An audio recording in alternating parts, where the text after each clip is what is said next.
इन्नल हम्दुलिल्लाह नहमदुहु व नस्तईनुहु व नस्तगफिरुह व नऊज़ु बिल्लाहि मिन शुरूरि अनफुसिना व मिन सय्यिआति अमालिना मन यहदिहिल्लाहु फला मुज़िल्ल लहु व मन युज़लिल्हु फला हादिय लहु व अशहदु अन ला इलाहा इल्लल्लाहु वहदहु ला शरीका लहु व अशहदु अन्न मुहम्मदन अब्दुहु व रसूलुहु अम्मा बअद फ़इन्न खैरल हदीस किताबुल्लाह व खैरल हदी हदी मुहम्मदिन सल्लल्लाहु अलैहि वसल्लम व शर्रल उमूरि मुहदसातुहा व कुल्लु मुहदसतिन बिदअह व कुल्लु बिदअतिन ज़लालह व कुल्लु ज़लालतिन फिन्नार।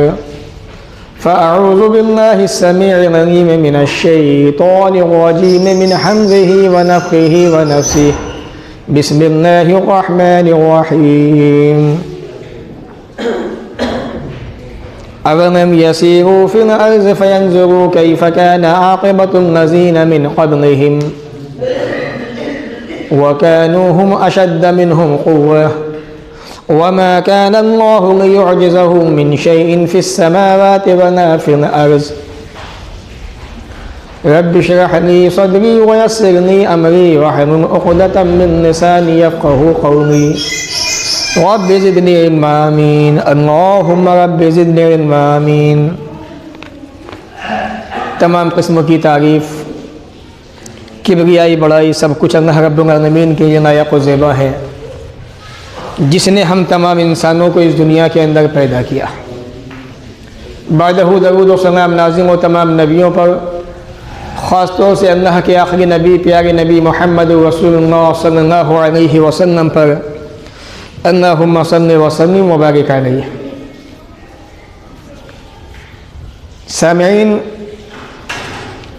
आज के इस जुमा के खुतबे के अंदर कुरान मुक़द्दस सूरह फातिर की दो आखिरी आयत करीमा हैं और इन्हीं दोनों आयत करीमा के ताल्लुक़ से इंशाअल्लाह आपके सामने बातें होंगी।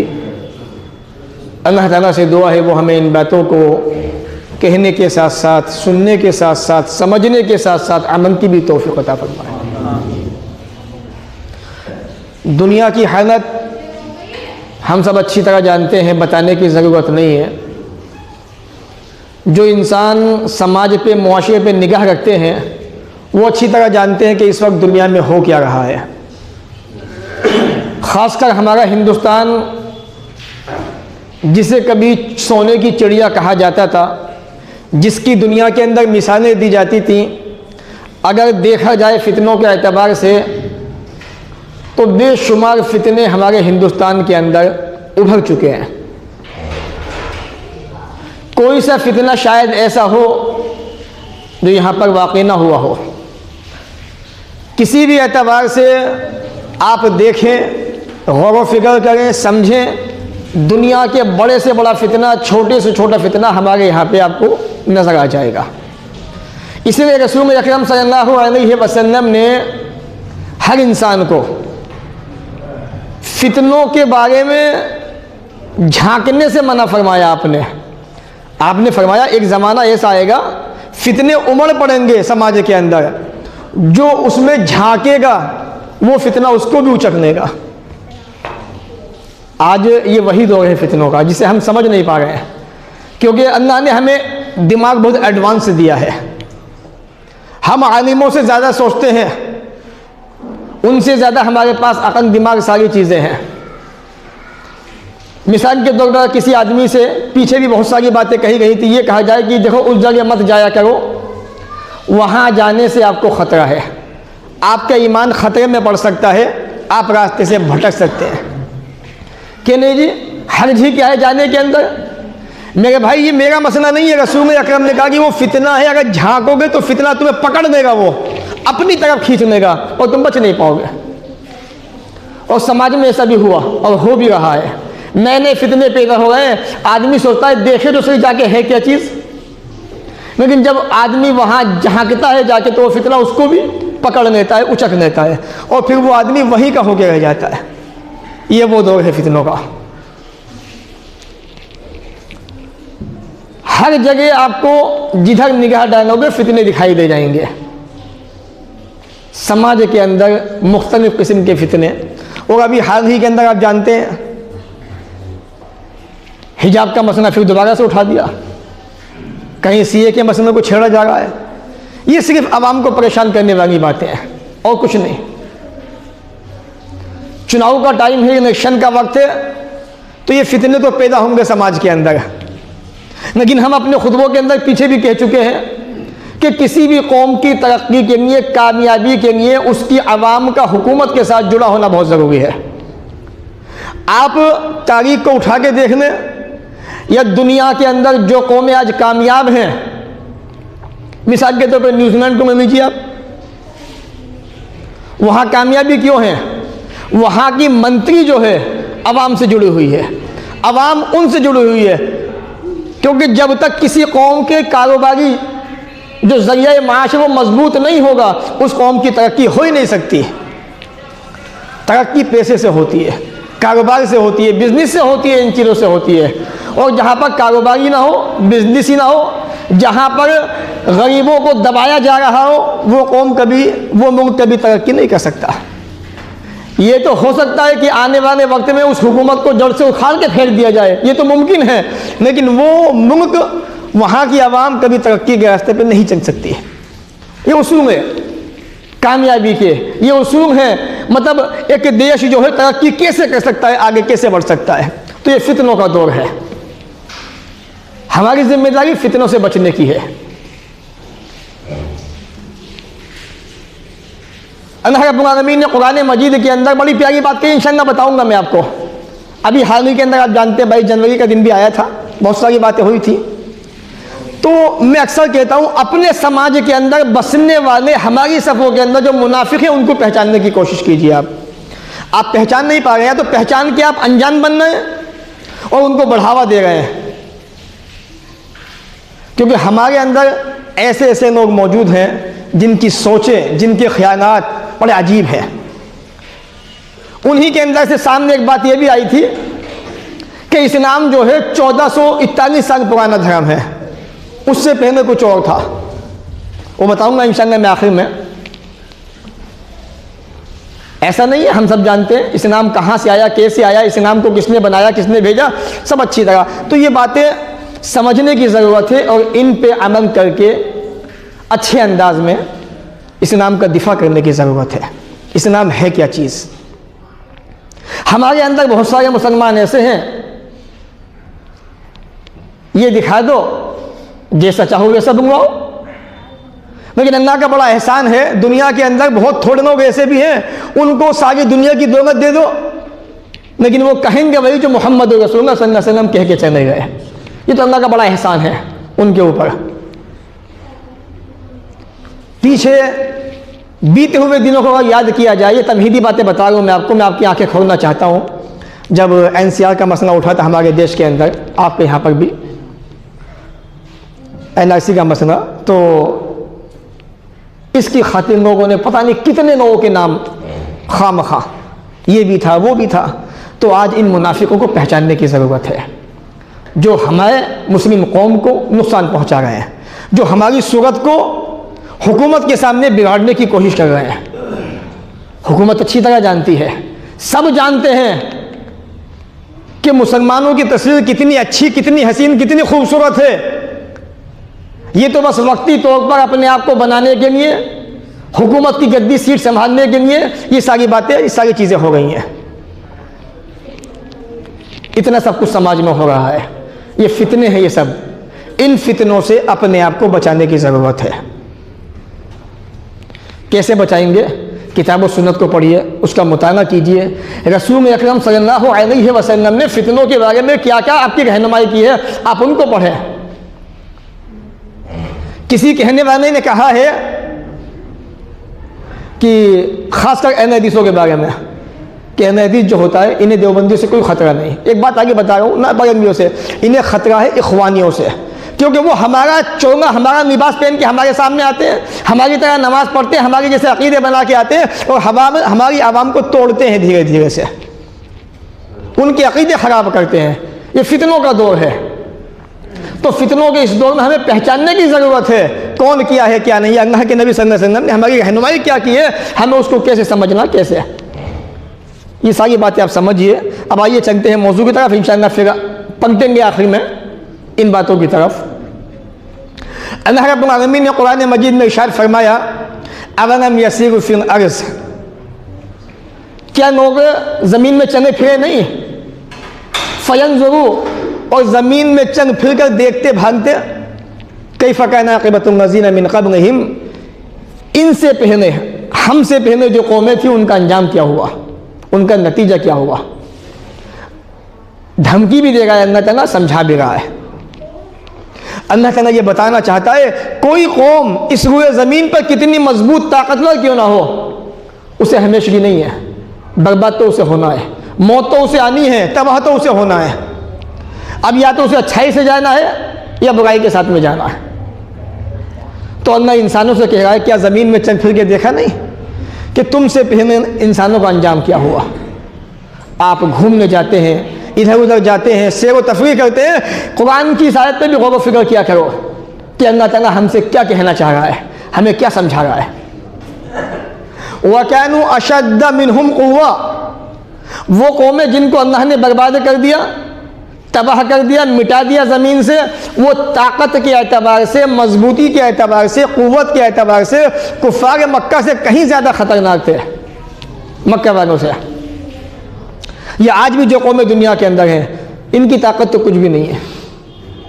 सिर्फ कौम आद, अगर एक कौम का जिक्र किया जाए तो ये कौम इतनी मजबूत, इतनी ताकतवर थी, इतने लंबे लंबे ये लोग थे, अल्लाह ने खजूर के पेड़ों से मुशाबिहत दी है इनकी। ताकत किसी के पास कितनी भी हो, जब वक्त आता है उसे दुनिया छोड़ के जाना है। फ़िरऔन जैसे जालिम बादशाह नहीं बचे, कारून जैसा जालिम दुनिया में नहीं बचा, हिटलर जैसा जालिम बादशाह दुनिया में नहीं रहा, हज्जाज बिन यूसुफ जैसे आए चले गए। अल्लाह ताला हमें समझा भी रहा है और नसीहत भी कर रहा है। जाना सबको है, बचेगा कोई नहीं। हमें क्या करना चाहिए, वमा काना अल्लाहु लियुअजिज़हु मिन शैइन फिस समावाति वला फिल अर्ज़, ये ज़मीन ये आसमान जो अल्लाह ने पैदा किया बनाए, कोई इस ज़मीन आसमान के अंदर ऐसा नहीं जो अल्लाह को हरा सके, अल्लाह को आजिज़ बेबस कर सके।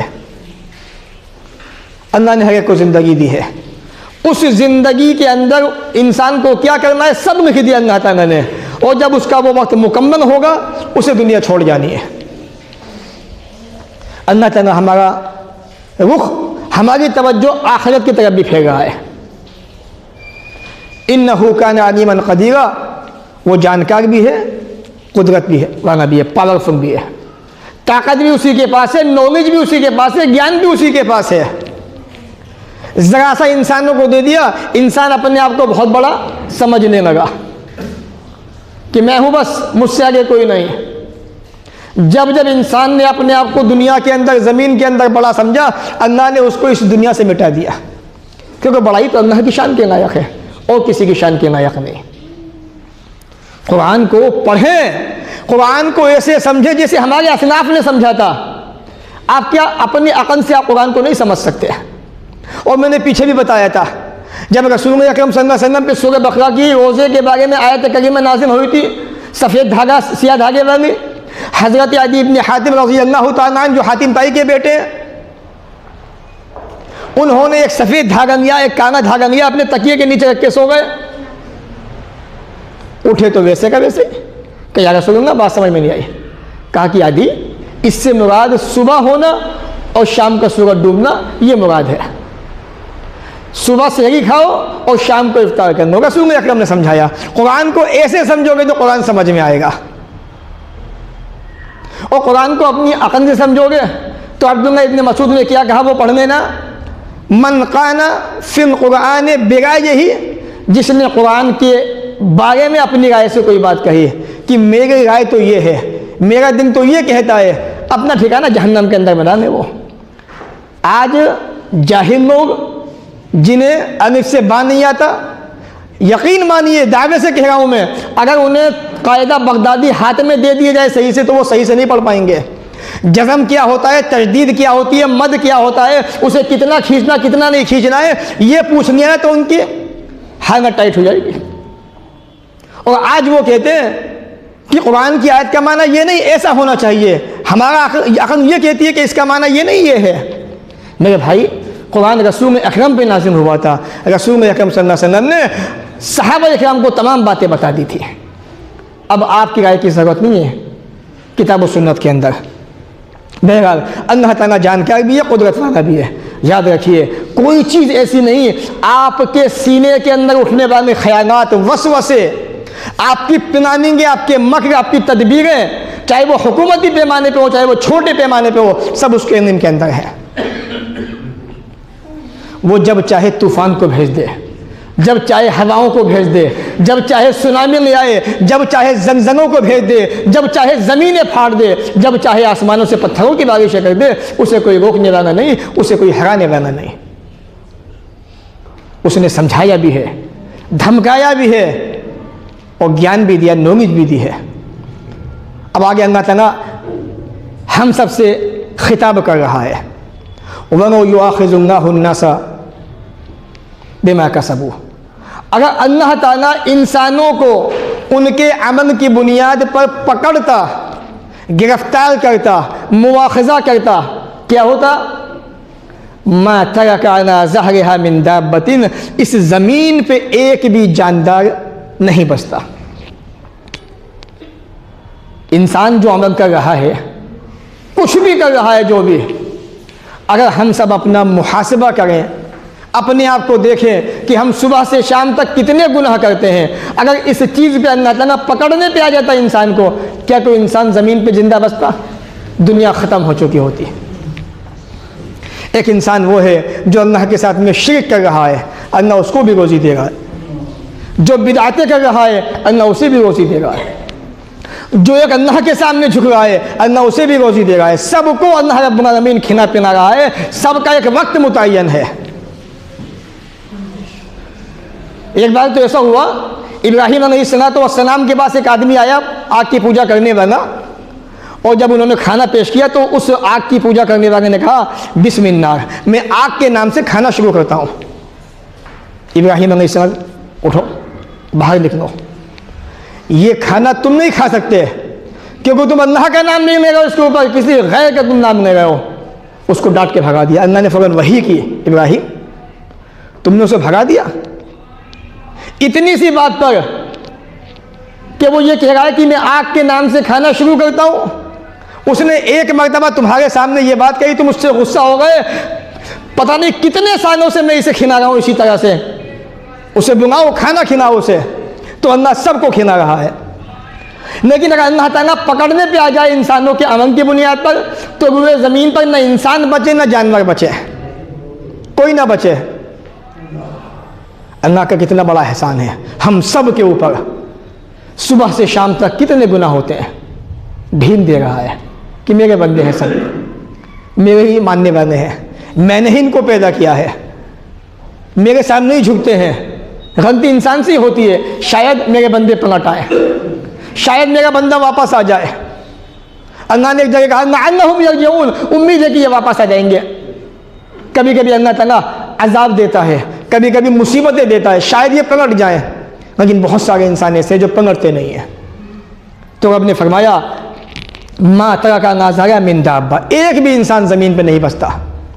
वमा युअख्खिरुहुम इला अजलिन मुसम्मा, ए इंसानों, अल्लाह ताला एक वक्त मुतय्यन तक, वो आपकी मौत का वक्त है या क़यामत का वक्त है, 2 वक्त है, वो आपको ढील दे रहा है, आपको वक्त दे रहा है। इस वक्त में आप संभल गए, मान गए, रब के हो गए, रब आपका हो जाएगा। हदीस में आता है ना, हदीस कुदसी के अंदर, कि अल्लाह ताला इंसान के अपने गुमान के मुताबिक होता है। बंदा चल के आता है ना दौड़ के आता है, बंदा दौड़ के आता है तो अल्लाह बड़ी तेज़ी से बंदे के पास आता है, यहाँ तक कि बंदे को नेक अमल की तौफीक दे देता है। लेकिन याद रखो, अल्लाह ने तुम्हें ढील दी, तुम गुनहगार हो, मुजरिम हो, खताकार हो, नाफरमान हो, सर से पाँव तक गुनाह में डूबे हुए हो, अल्लाह तुम्हें ढील दे रहा है, मोहम्मद दे रहा है, तुम नहीं पलट रहे उसकी तरफ, तुम आना नहीं चाहते उसकी तरफ, अपनी आदत पे कायम हो, अपनी आदत पे डटे हुए हो, फ़ैज़ा जा अजलहुम, जब वो वक्त आ जाएगा, आपकी मौत का वक्त आ गया या क़यामत बर्पा होने का वक्त आ गया, अल्लाह ने कहा फ़इन्नल्लाह काना बिइबादिही बसीरा, तो अल्लाह ताला तुम्हारे अमलों को देख लेगा, अपने बंदों के अमल को, किसके साथ में क्या होना है, किसके साथ में क्या नहीं होना है। तो अल्लाह रब्बुल आलमीन ने हमें यहाँ पर बड़ी अहम नसीहत की है कि इंसानों, तुम सब गुनहगार हो, ख़ताकार हो, मुजरिम हो, नाफरमान हो, इससे बाहर निकलो। ये फितनों का दौर है, अपने आप को बचाओ गुनाहों से। और मैं अक्सर कहता हूँ, सबसे पहली चीज़ नमाज। नमाज है तो कामयाबी का इंशाअल्लाह जीना है, लेकिन उससे पहले भी कुछ चीज़ें याद रखिए। शिर्क आपके पास नहीं होना चाहिए। अगर शिर्क आपके पास है, नमाज़ें किया, हज भी नहीं आओगे, रोज़े भी लेके आ जाना, सदका खैरात भी लेके आ जाना, सारी दुनिया की दौलत भी अल्लाह के रास्ते में दे के चले जाना। अगर शिर्क तुम्हारे खाते में है, कुछ नहीं होने वाला। 3 चीज़ें हमेशा गांठ बांध लो, 3 बातों की। अपने दिमाग के अंदर इन बातों को पेवस्त कर लो, अपने सीने के अंदर महफूज कर लो उन बातों को। जब अल्लाह के सामने हाज़िरी होगी, पेशी होगी, फ़इन्नल्लाह काना बिइबादिही बसीरा, अल्लाह ताला अपने बंदों के अमलों को देख लेगा। पहला जो आपका आमाल नामा खोला जाएगा, पहला पेज आपका, उसमें यह देखा जाएगा बंदे के पास शिर्क तो नहीं है। शिर्क से आप बच गए, कामयाबी। कुछ उम्मीद नजर आई कि आपके पास शिर्क नहीं है, शिर्क है तो फिर आगे कोई हिसाब किताब नहीं है। सीधा पकड़ा जाएगा आपकी चोटी को, आपकी पेशानी के बालों को, और घसीटते हुए जहन्नम के अंदर फेंक दिया जाएगा। ये किस्से कहानी नहीं, हकीकत है, ये ऐसा होने वाला है। अल्लाह के सामने जब हाज़िरी होगी, पेशी होगी। दूसरा कागज आपका ओपन किया जाएगा, आपके आमाल नामे के अंदर बंदों के हुकूक तो नहीं है। किसी का हक आप पे हुआ तो वहां फंस गए, आपको लाइन में खड़ा कर दिया जाएगा कि फना बिन फना लाइन में लग जाइए, अभी आपका नंबर बहुत देर में आएगा। हदीस में आता है, प्यारे नबी फरमाते हैं, इसलिए गरीब आदमी, फ़कीर आदमी, जैसे मुहाजिरीन सहाबा थे, अहले सुफ़्फ़ा थे, मस्जिद नबी के चबूतरे पे तालीम पाने वाले सहाबा, जिनकी गुर्बत का आलम यह था कि भूखे प्यासे रह के दिन की तालीम हासिल करते थे। प्यारे नबी ने फरमाया 500 साल पहले इन अमीरों से जन्नत के अंदर पहुंच जाएंगे। बहुत बड़ा दर्जा उनका। और क़यामत तक जितने लोग होंगे उनके रास्ते पे गरीबों के अंदर, वो सब 500 साल पहले अमीरों से जन्नत में पहुंच जाएंगे। कुछ ऐसे भी होंगे जो 40 साल पहले जाएंगे गरीब, लेकिन अमीर आदमी उसे लाइन में खड़ा कर दिया जाएगा कि आप लाइन में लग जाइए, आपका हिसाब बहुत लंबा है, पहले इनको देखना है। तो ये 2 आपके सफ़े खोने गए, शिर्क तो नहीं है और हुकूक इबादत तो नहीं है आपके पास। जब ये भी नहीं होंगे तो फिर अब तीसरा पन्ना खुलेगा अल्लाह के हुकूक का, नमाज का। तो पहले नमाज की पाबंदी, शिर्क से बचाइए, किसी का हक उसको मत दबाइए, और फिर सबसे पहले नमाज की तरफ न पकिए आप, क्योंकि मस्जिदें अभी तक वीरान है। सर्वे के अंदर ये बात आई, कहने वाले ने कहा कि जब 22 जनवरी आई थी, अभी चंद दिनों पहले, तो हम ये सोच रहे थे कि मुसलमानों की मस्जिदें बड़ी आबाद होंगी आज के दिन, कम से कम 5 वक्त में, लेकिन उस दिन तो बिल्कुल ही वीरान थी मस्जिदें। ये है मुसलमान जिन्हें देखकर शर्माए यहूद। अफसोस तो बड़ा था बेचारों को, सबको, कि हमारी मस्जिद हमसे छीन गई, बड़ा दुख था। लेकिन जो मस्जिदें हैं उनको आबाद करने को तैयार नहीं है। अब ज्ञान माफी का मसला भी छिड़ा हुआ है, कर सकते हो कुछ नहीं कर सकते, क्योंकि वो ईमानी ताकत नहीं है आपके पास। और मैं अक्सर कहता हूँ, ज़बानें चलती हैं आपकी बस, उसके सिवा कुछ नहीं है आपके पास। जब तक अल्लाह के नहीं हो गए, अल्लाह भी तुम्हारा नहीं हो सकता। तो अल्लाह की तरफ आइए तो सही। अक्सर मैं आपसे ये कहता हूँ, पहले नमाज की पाबंदी कीजिए। और नमाज की पाबंदी ऐसी, बस जुमा को आते हैं, सलाम फिरते भाग जाते हैं। अगर हमने ऐलान कर दिया तो सुन्नतें पढ़ने, वरना वो भी नहीं। ये मुसलमानों के हालात है। आपको किस एंगल से मुसलमान समझा जाए, आप खुद सोचें, हमें कहने की ज़रूरत नहीं है। आप खुद गौर फिक्र कीजिए अपने ऊपर, क्या वाकई मुसलमान की पहचान यही है? क्या वाकई मुसलमान ऐसा होता है कि बस जुमा की नमाज़ पढ़ता है वो? क्या वाकई मुसलमान को ऐसे ही होना चाहिए? आखिर हम ऐसे क्यों हैं? हम बदलना क्यों नहीं चाहते अपने आप को? ऐसी कौन सी वजह है जिसकी वजह से हम अपनी ज़िद पर अड़े हुए हैं, डटे हुए हैं? इसलिए अल्लाह ने नसीहत की है। अगर वो चाहता, वो चाहेगा नहीं ऐसा, क्योंकि वक्त मुतय्यन किया है उसने, तो सबको नेस्त नाबूद कर देता, पूरी ज़मीन को, पूरे इंसानों को, जानवरों को, सबको। लेकिन मोहम्मद दे रहा है तुम्हें, शायद तंग हटाओ, शायद तंग हटाओ। मेरे भाइयों, ये फितनों के दौर है, ये इनको समझने की कोशिश कीजिए, हालात को बदलिए, अपने अंदर चेंजिंग आइए। अभी शादी ब्याह का मसला आ जाए और पता चले कि बारात जानी है लखनऊ या इलाहाबाद या बनारस या कहीं और,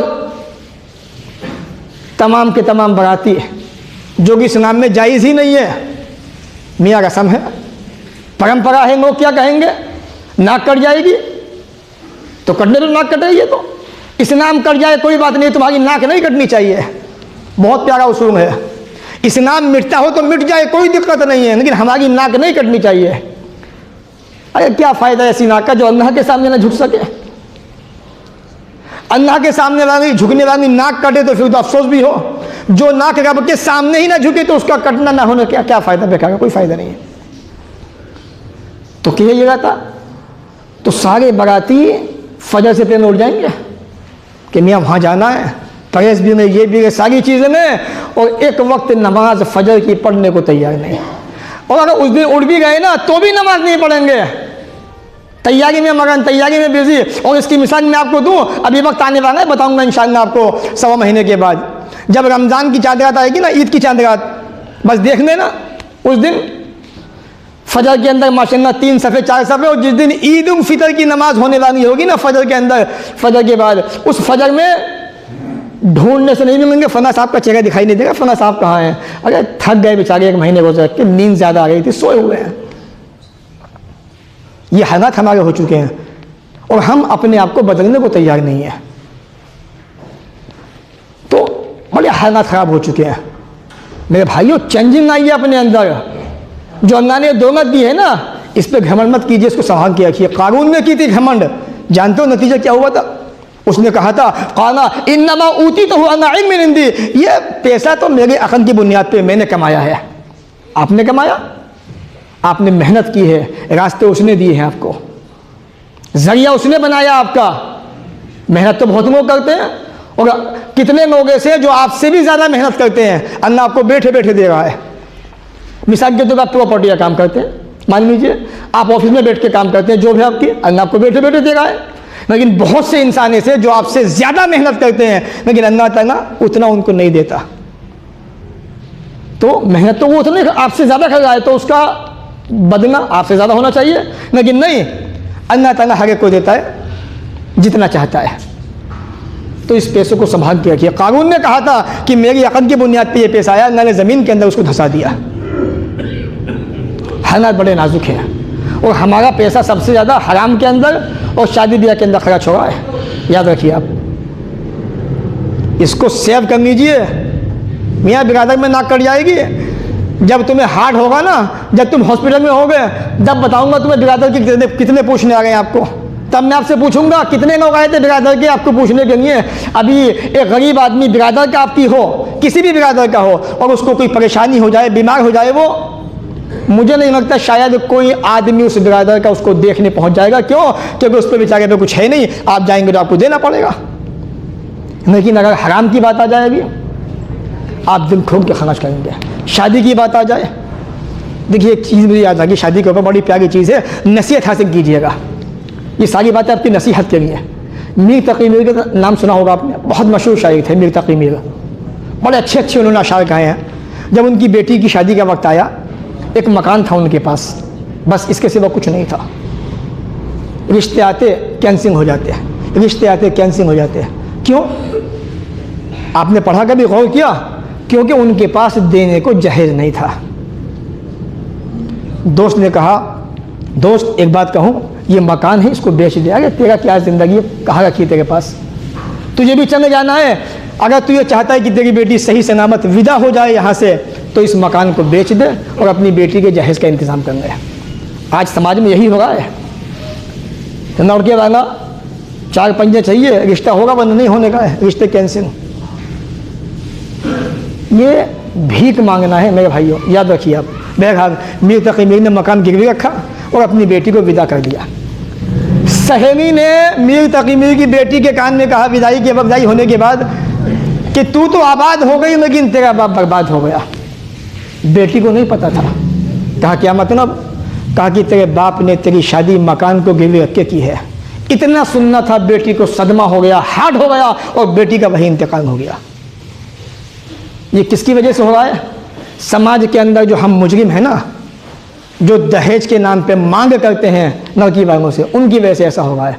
फिजूल खर्ची है, जिहालत है, नादानी है, इसके सिवा कुछ नहीं है, बड़ा गुनाह है। बचिए बचाइए अपने आप को इनसे।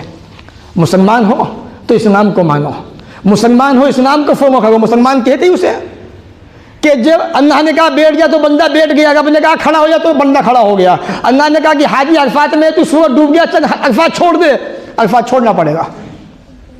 ये मुसलमान होता है। तो इसलिए अपने हालात पे गौर फिक्र कीजिए। एक बच्ची हाफिज कुरान थी, रिश्ते आते, काली है, सावनी है, सब ने रिश्ते रिजेक्ट कर दिए। पता नहीं कितने रिश्ते रिजेक्ट हो गए। हाफिज कुरान थी वो, ज़रा सोचो, घर में आती तो अल्लाह की कितनी बरकतें होती, लेकिन क्या थी? कनर सामना था। अगर बिलाल हबशी को याद कर लेते तो ये दिन देखना ना पड़ता। अल्लाह की कसम, जब रसूल अकरम ने ये कहा बिलाल मैंने तुम्हारे कदमों की आहट जन्नत के अंदर अपने आगे आगे सुनी है, मजमे के अंदर सहाबा खड़े हो गए, बिलाल हमारी बेटी उससे निकाह कर लो, बिलाल अपनी बेटी देने को तैयार है, बिलाल बस एक मरतबा हाँ कर दो, बस तुम, हम अपनी बेटी देने को तैयार है तुम्हें। बिलाल हबशी इसने कहा जाता है, इतने काने कि तबाह भी क्या होगा। वो मिसालें देते हैं कहने वाले। और सहाबा क्या कह रहे? बिलाल बस एक मरतबा हाँ कह दो, अपनी बेटी हम तुम्हें देने को तैयार हैं। गुर्बत नहीं देखी, कुछ भी नहीं था बिलाल हबशी के पास, लेकिन क्या था? नेकी थी। जन्नत के अंदर अल्लाह के नबी ने उनके कदमों की आहट सुनी थी अपनी आंखों से, अपने कानों से।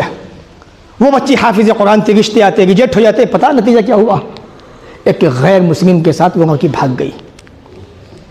कौन मुजरिम है उसका? हिसाब तो देना पड़ेगा मेरे भाइयों, ऐसे नहीं बच जाओगे आसानी से, हिसाब तो देना पड़ेगा सबको। और मैं फिर कहूँगा आपसे, शादियों को आसान करूँगा, फ़ायदे में रहोगे आप। बचा लो अपने पैसे को, रखो सेव करके, संभाल के से काम आएगा इंशाअल्लाह आपके औलाद के और इस्लाम के। अगर आप पे पैसा है, अल्लाह ने दिया है, गरीब है समाज के अंदर बहुत सारे, उनकी देखभाल करो, उनकी दवाइयाँ करो। फिर भी पैसा है, क़यामत तक नेकी कमाना चाहते हो तो मुसलमानों के लिए यूनिवर्सिटी बना दो। अगर तुम्हारे यहाँ से लेके वहाँ तक मुस्लिम समाज के अंदर कॉलेज दिखाई नहीं देते, इंटर कॉलेज दिखाई नहीं देते, अल्लाह ने आपको दिया है ज़मीन दो एक आदमी, अगर एक आदमी पे पैसा है वो बनाने का काम कर ले, और जिन पे पैसा है वो पैसा इकट्ठा करके मुस्लिम समाज की बच्चियों के लिए कम से कम गर्ल्स कॉलेज खोल नहीं खोल सकते। तो इन पर तवज्जो दीजिए थोड़ी सी, वरना हम बहुत दूर जाते जा रहे हैं इस नाम से। मेरे भाइयों, कुरान मुक़द्दस की जो आयत मैंने पढ़ी थी उन पे फिर गौर फिक्र कीजिए। अल्लाह ताला इतने मुजरिम हम हैं, गुनहगार हैं, हमें छोड़े हुए ढील दे रहा है। कहीं ऐसा ना हो कि हमारे किसी गुनाह की वजह से वो हमें पकड़ ले और हमें तौबा का भी मौका ना मिले। इसलिए अपने समाज का जायज़ा लीजिए, समाज का मुआयना कीजिए, अपने हाल पे गौर फिक्र कीजिए कि हम कितने बड़े मुजरिम हैं, कितने गुनहगार क्यों हैं, आखिर हम जो है अल्लाह की तरफ आते क्यों नहीं, हम नमाज़ें क्यों नहीं पढ़ते, हम अल्लाह की तरफ झुकते क्यों नहीं है, हमें एहसास क्यों नहीं है इस बात का। अल्लाह हमें कारोबार दे रहा है, बिजनेस दे रहा है, हमें मकान दिए हुए, शादियाँ हमारी हो गई हैं, अल्लाह ने ज़िंदगी में कितनी खुशियाँ दे दी हैं, फिर भी हम अल्लाह की तरफ आने को तैयार नहीं है। इस पर ज़रा गौर फिक्र कीजिएगा। अल्लाह ताला हमें भी आपको भी इन बातों को सुनने के बाद अमल की तौफीक अता फरमाए। जब तक दुनिया में ज़िंदा रखे, इज़्ज़त से रखे, ख़ात्मा भी हो तो ईमान पर हो। व आखिर दावाना अनिल हम्दुलिल्लाहि रब्बिल आलमीन।